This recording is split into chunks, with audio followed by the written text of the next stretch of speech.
Pour cette vidéo, je vais essayer de faire les choses différemment, afin que vous puissiez tous en profiter d'une manière ou d'une autre, que vous ayez vu le film ou non. Ce n'est donc qu'à partir de la 3e partie que je dévoilerai la fin du film, et alors je vous avertirai. Dans les 2 premières parties, il y aura quelques spoils mineurs, mais qui selon moi ne gâcheront pas l'expérience. J'ai beaucoup aimé ce film, et je me devais d'en parler, aussi de le partager. La première scène introduit une gifle, et il y a peu d'ambiguïté dans le film, quelques caricatures bien pensées. Ce qui m'importe ici, c'est de parler de narration, et de faire l'analyse du personnage de Delia et de sa situation. On va commencer par parler de ce que l'on voit, puis on parlera de ce qu'on ressent. À lui seul, le filtre en noir et blanc est un élément narratif que je vais essayer de décortiquer dans cette partie. Le cinéma est l'antichambre du show don't tell. Montrer, ne pas raconter. Depuis ses débuts avec les films muets, c'est par le regard que nous appréhendons le cinéma. Ainsi, lorsque l'univers est présenté au spectateur, une écriture subtile et une utilisation intelligente des images facilitent la fluidité de la lecture. Cette approche permet de transmettre une multitude d'éléments narratifs en un instant, sans recourir au dialogue, tout en stimulant l'imagination. Les images en noir et blanc évoquent généralement le passé, une époque où la couleur n'était pas rendue sur les écrans. En optant pour le noir et le blanc, Paola Cortellesi signale que l'histoire se situe dans le passé, lui permettant ainsi d'insérer des dissonances chronologiques qui renforcent ses thèmes. Il reste encore demain aborde des sujets comme les violences conjugales et la condition des femmes, toujours d'actualité. Bien que l'action se déroule dans le passé, le film utilise des éléments contemporains, comme un humour noir qui résonne particulièrement avec les spectateurs actuels. Le choix du noir et du blanc est là pour nous rappeler que le film se déroule justement dans le passé. Pour peu on pourrait s'y tromper, tant il semblerait que les péripéties retracent la vie d'aujourd'hui. Ainsi, Paola Cortellesi communique avec le spectateur sans lui adresser de messages directs, utilisant le noir et le blanc pour servir la narration.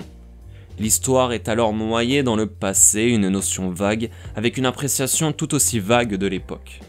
Il n'y a qu'à la toute fin que l'on obtient la date exacte. La donnée au tout début aurait diminué l'impact de la conclusion. Mais cela, je l'aborderai plus tard dans la vidéo. Là où les personnages dans le film, pour beaucoup, stigmatisent Delia et l'oppriment, le film, lui, d'une façon un peu méta au contraire, la sacralise et la célèbre. À plusieurs moments, la bande-son resitue l'œuvre dans le présent, avec des morceaux de rap et une histoire d'émancipation. Le film devient, à ces moments-là, plus qu'une histoire sur le passé. Ainsi, cette histoire nous plonge dans un entre-deux, entre passé et présent, entre réalité et fiction, semblable à un rêve qui rejette les limites rigides du réalisme pour aborder des sujets sérieux avec une certaine légèreté. J'en prends pour exemple la scène de violence conjugale. Dans un autre film, qui se serait voulu réaliste, cette scène aurait été dure, elle aurait pris aux tripes, avec des hurlements à faire trembler les chines. Mais dans cette scène, c'est une danse. Les blessures apparaissent, puis disparaissent, tout aussitôt.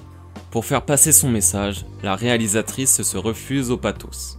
Les personnages masculins à l'intérieur du foyer de Delia sont des caricatures, comme des vilains de cartoon. Ils sont plus que des personnages, ils sont des allégories. D'un mode de société mais aussi d'une époque. Et je pense que là aussi le noir et le blanc nous aident. La réalité nous la voyons en couleur. Déposséder cette couleur, c'est aussi créer de la distance, façonner un univers dans une autre dimension, où l'on peut évidemment trouver des similitudes avec la nôtre. Et puis enfin, le noir et blanc symbolise la dualité. Le yin et le yang, le bien et le mal. Dans ce film, la femme et le mal. L'univers de Delia est constitué d'hommes sans scrupules, qui traitent les femmes comme des possessions et le font de la plus normale des manières. Même les fils de Delia sont des tyrans en devenir. Il n'y a qu'avec sa fille que dans son foyer, Delia connaît la douceur, mais cette fille tombe sous l'emprise d'un nouvel homme. Voilà qui poussera Delia à véritablement sortir de l'inaction et à enfin agir, non pas pour elle, car sa situation elle y est enlisée, mais pour sa fille qu'elle peut encore sauver. Delia se sent perdue, sans possibilité de s'en sortir. Son acte dernier dans le film, elle le fait aussi pour les générations futures, donc sa fille. La captivité de Delia se ressent aussi dans l'architecture de son foyer. Elle habite une maison entre sous-sol et rez-de-chaussée. Les fenêtres donnent sur le trottoir. On dirait un cachot, sans barreaux. un cachot qui essaie de remonter vers la surface, mais est bloqué à ses fenêtres, comme s'il essayait de sortir la tête de l'eau et n'arrivait à y passer que les narines ou les yeux. Ici, je le confesse, je vais peut-être chercher trop loin, mais il semble que chaque fois que Delia sort de chez elle, qu'elle accède à un peu de bonheur ou de liberté, elle retourne ensuite à son foyer, où sa vie redevient morose. Prenez comme exemple l'épisode du chocolat. Et en face de ces fenêtres, il y a la vie du quartier, avec ces femmes qui entendent les coups mais détournent les yeux, y sont habituées elles aussi, ces femmes qui même entre elles s'entre-dévorent, sont pleines de ressentiment. Delia n'a d'alliés ni dans les hommes ni dans les femmes, dans leur totalité. En fait, elle a d'alliés dans une femme et dans deux hommes, son premier amour, et un autre homme, un étranger, un américain. S'oppose alors, encore une fois, fidèle à cette idée de dualité, deux sociétés. La société italienne et la société américaine, qui traitent les femmes de façon différente. Aux États-Unis, c'est en 1919 que les femmes ont obtenu le droit de vote. Ce n'est pas pour dire qu'ils sont exemplaires en la matière, mais ils ont à cette époque des mœurs différents. Et au final, ce n'est pas tant la nationalité que le simple fait qu'elle soit étrangère qui a une importance ici. Rappelons que ce n'est pas vraiment l'Italie qu'on décrit, c'est un univers qui s'y rapproche. Le soldat américain s'y immisce et n'accepte pas le traitement que reçoit Delia. Il a une femme et des enfants lui aussi, et il les aime, ce que ne connaît pas Delia. Et cet amour pour sa famille, c'est ce qui la rapproche de Delia, ce qui le pousse à vouloir l'aider. Au fil de l'histoire, quand la famille de Delia rencontre celle du fiancé de leur seule fille, le prolétariat s'oppose à la bourgeoisie. On observe alors deux visions différentes de la société italienne cette fois, les bonnes manières et les manières rustres, et dans les deux, la muselière pour les femmes, avec ou sans les coups. Alors, en rapprochant le fiancé du mari de Delia, le film nous semble dire qu'ils ne sont pas si différents, que tout est histoire d'apparence et de culture. Il y a un sentiment d'habitude dans la vie de Delia. Même son beau-père est du même avis. Quand il donne un conseil à son fils, il lui dit de ne pas battre sa femme trop souvent, car sinon, elle s'habitue. Paola Cortellesi explique elle-même l'utilisation de l'humour dans son film comme un moyen de symboliser l'ironie qu'adoptèrent les femmes à cette époque, pour accepter les violences conjugales comme appartenant à un mode de vie normal. Tout au long du film pourtant, plusieurs personnages reprochent à Delia de ne pas simplement s'en aller, et la comparent à une prisonnière. On appelle son mari un geôlier. Oui, elle est prisonnière. Quand on parle de violence conjugale, il est difficile de ne pas évoquer le concept d'emprise psychologique. Souvent, on se demande pourquoi la femme ne fait pas faux bond à son mari. Ça a l'air si simple lorsque l'on n'est pas enlisé dans la situation. D'ailleurs, certains en font le reproche, aussi dans les situations différentes d'agressions sexuelles. Mais pourquoi n'a-t-elle pas parlé plus tôt? On pose le blâme sur la femme, et on lui en veut de ne pas partir. Mais oui, dans les faits, ce n'est pas si simple. Dans les cas de violence conjugale, la violence physique est un outil, et c'est une erreur de ne voir qu'elle. C'est peut-être aussi pour ça que dans le film, cette violence est cachée. Par une scène de danse, par des volets fermés. Elle n'est pas seule, cette violence, à agir sur quelqu'un. S'il n'y avait qu'elle, Delia serait peut-être partie depuis longtemps. Dans la réalité, beaucoup de femmes refusent de porter plainte, ou le font puis annulent la plainte quelques jours plus tard. Certaines pardonnent à leur agresseur, la plupart ne savent pas ce qu'elles ressentent. Le processus est complexe et tient avant tout de la manipulation psychologique.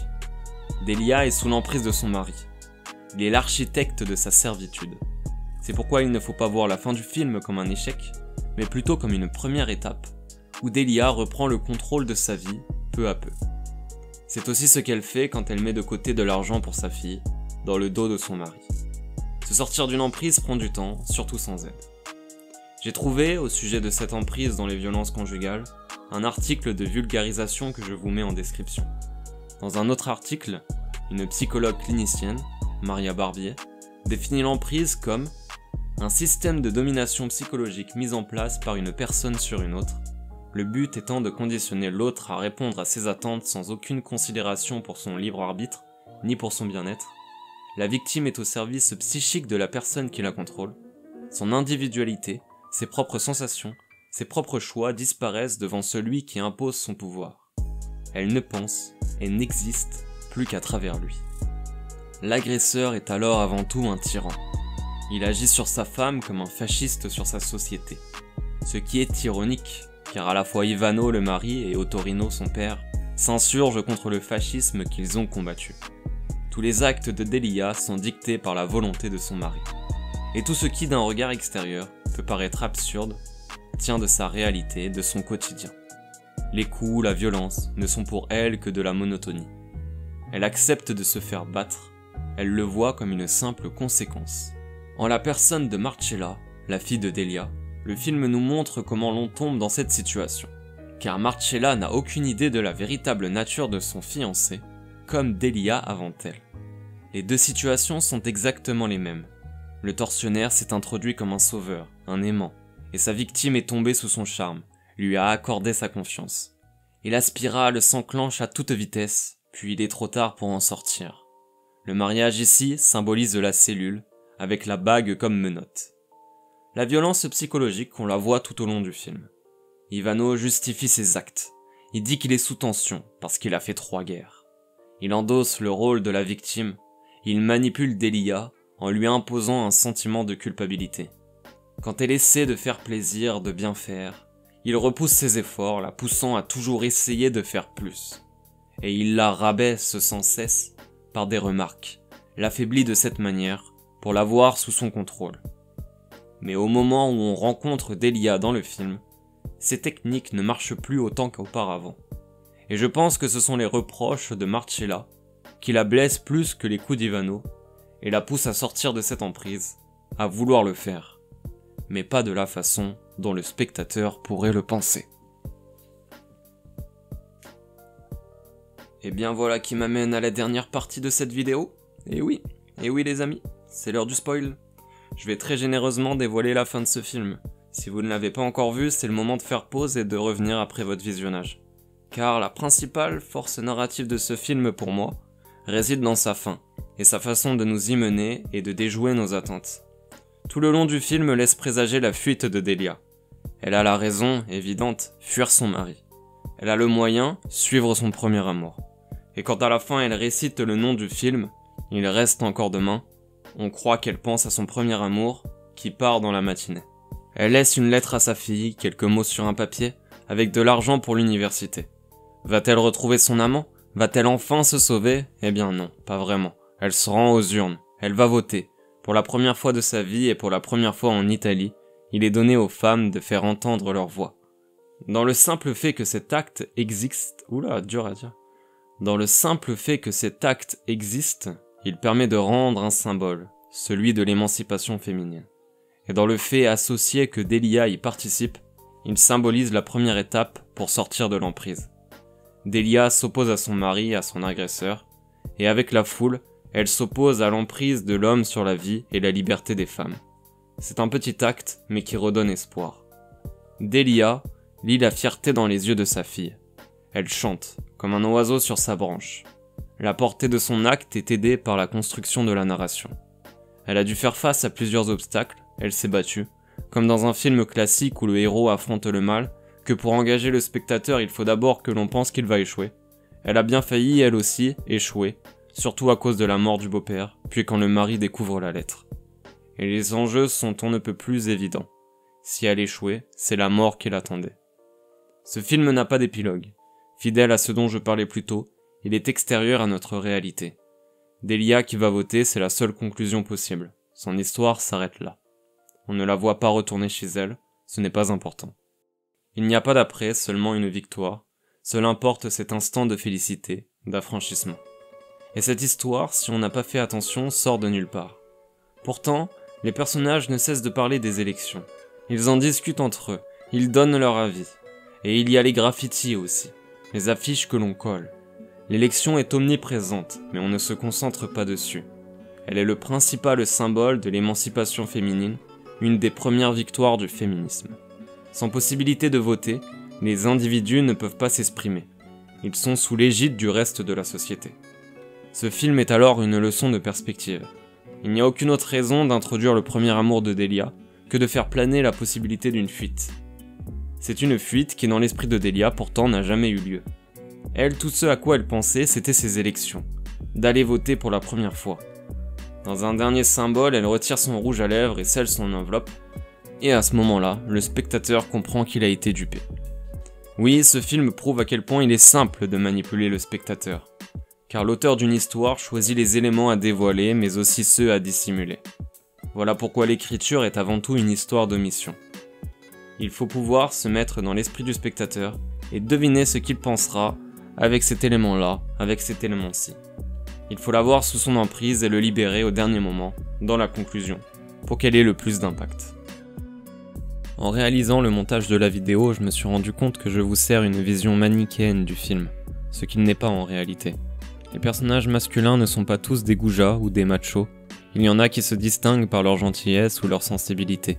Mais ça reste un traitement en surface, et encore une fois une histoire d'apparence. On ne voit pas ces personnages dans leur intimité, et on ne connaît pas leurs fautes.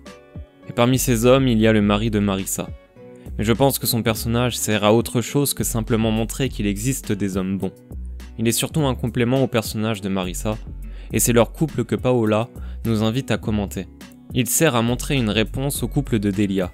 Marissa est une femme contemporaine, qui déjoue les codes de son époque. Et son mari fonctionne de la même manière. Ils sont, dans ce qu'on peut voir, l'égal l'un de l'autre. Et Marissa montre bien qu'elle ne se laisse pas faire. Enfin, en ce qui concerne la date à laquelle se déroule le film, je l'ai en fait retrouvée au début d'une bande-annonce, ce qui me fait me demander si elle n'apparaissait pas aussi au début du film. Mon avis reste le même toutefois. Même si l'on a la date, on n'a pas forcément, à moins de bien connaître le sujet, les implications de cette dernière. Le public en Italie, qui doit mieux connaître son histoire, a dû alors avoir une expérience différente de la nôtre, mais je ne doute pas que leurs attentes à eux aussi ont été chamboulées, car c'est l'objectif du film et il y parvient très bien. Mais ce n'est que mon interprétation.